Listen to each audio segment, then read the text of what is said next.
நல்லதே நடக்கும், நல்லதே நடக்கும்.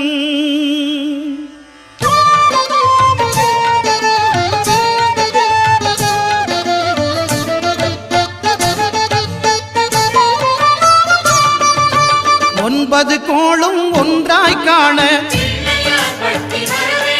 அங்கு கற்பகம் என்னும் கடவுளின் மெய்யில் ஒன்பது கோளும் ஒன்றாய் காண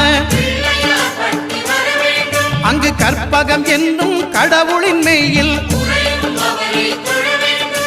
சூரியன் முதலாய் 9 கிரகமும் பலவித குணங்களை கொண்டிருக்கும். எங்கள் கற்பக தருவில் அவை வரும்போது ஒன்றாய் சேர்ந்து பலனளிக்கும்.